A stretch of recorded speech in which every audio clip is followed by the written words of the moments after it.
everyone.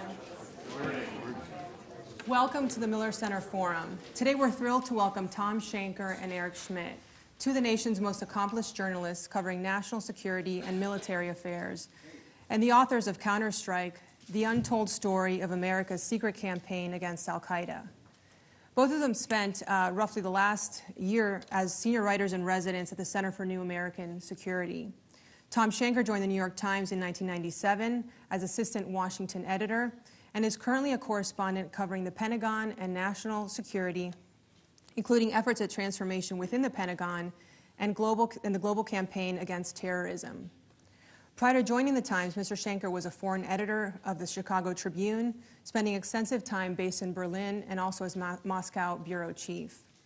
Eric Schmitt is a senior writer for the New York Times who has written about the military and national security affairs for the newspaper for more than 20 years.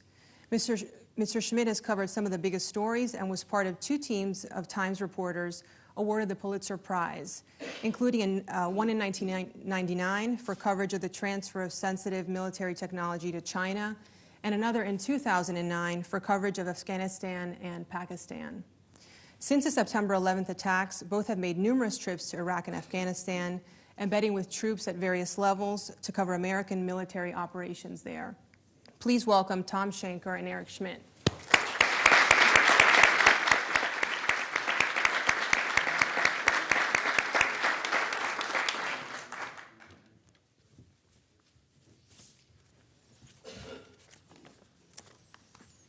Well, thank you, Christina, for that warm introduction, and thank you all for coming out here on a drizzly Monday morning. My teenage daughter in Fairfax wishes she were here too. She's hoping to be a part of your community in the next couple of years, for 4 more years. What I thought I'd do is start out, Thom and I are going to kind of do a tag team up here, is the way we've been doing this, is to kind of describe a little bit about what we've been doing the last couple of years and how this book came to be written and why we think it's so important, and talking about how the campaign against terrorism that this administration and the previous one in the Bush administration, how this all came to be. And as we looked about it, it was really about 3 years ago when Thom and I first started looking at this question as we were researching an article on how counterterrorism strategies and operations had changed. And many of our sources said to understand where we are today, you really have to understand where the country was on 9/11 to understand how far it's come and how far it still has to go in terms of changes. And there were 2 things that we focused on early in our reporting. One was on 9/11, just how little the United States government really knew about Al-Qaeda and about terrorist networks.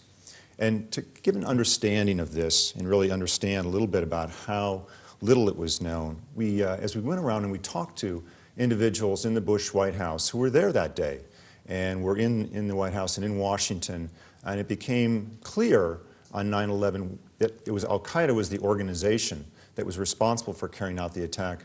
There were actually people inside the White House who asked, Al who? When it came to understanding who this organization was. It just wasn't on the radar. Al-Qaeda as an organization wasn't well understood, even though, of course, it had already carried out one attack against the World Trade Center towers in New York in 1993, and it carried out an attack against the USS Cole in Aden Harbor in Yemen. But terrorism was something that happened overseas. It didn't happen to people in the United States, aside from, of course, the tragedy in Oklahoma City. The other major flaw, as we looked into our reporting, was the response to 9/11 that the government undertook. And perhaps understandably, that response, it was an instinctive one, was to use the military might of the United States, along with its intelligence community, and basically use the approach to try and kill and capture its way to victory.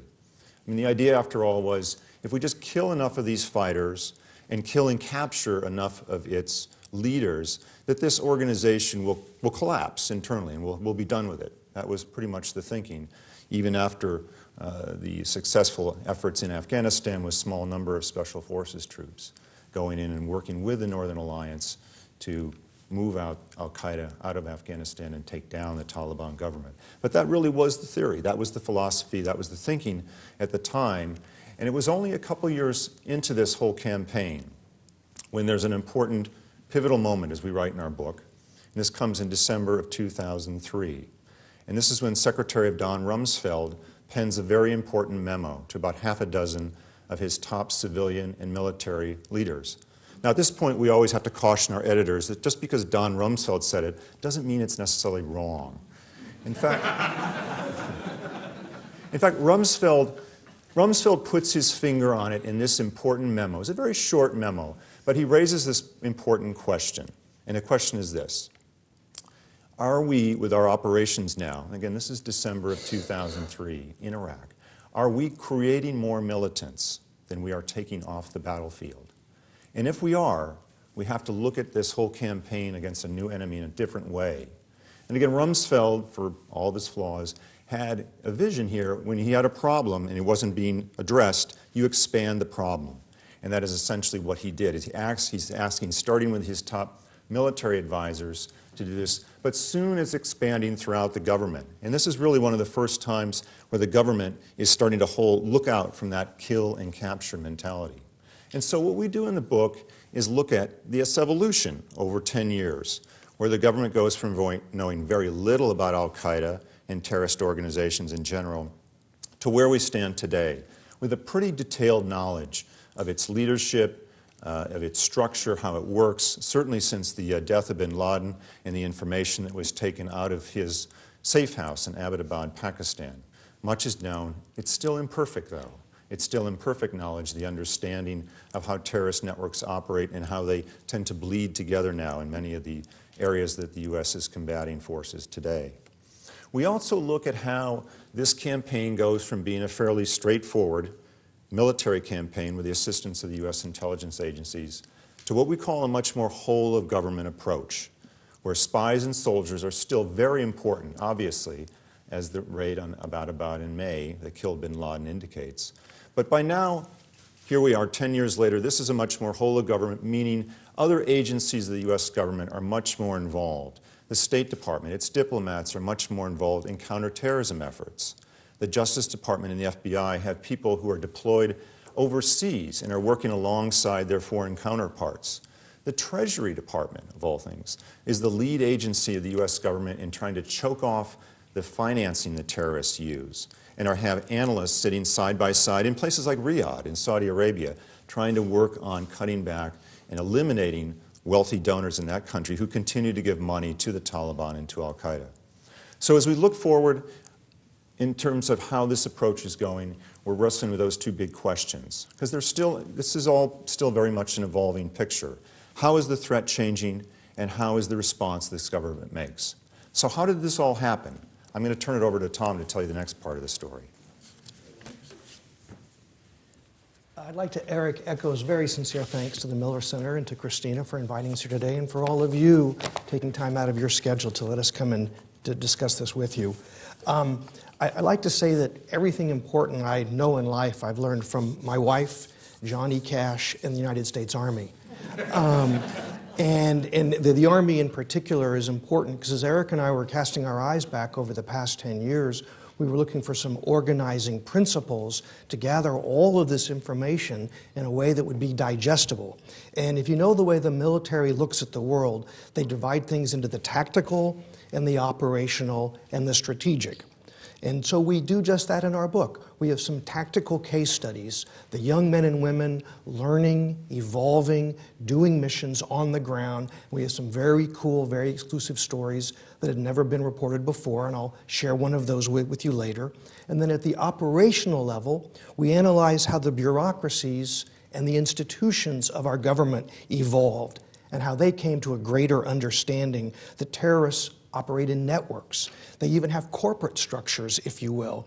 And if you understand the business model of how terrorists operate, what individual nodes are essential to the entire enterprise, then there are opportunities to target and take out those individual financiers, bomb makers, gun runners, etc., so you don't have to capture and kill everybody, because there is no way to kill your way to victory in the war against global violent extremism.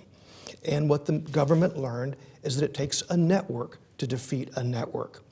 And then, of course, at the high level, at the uber level, at the meta level, we describe the search for a grand strategy of counterterrorism, something that would echo containment and deterrence that existed during the Cold War and kept a tense nuclear peace with the Soviet Union during all those dark days. So I'd like to focus on first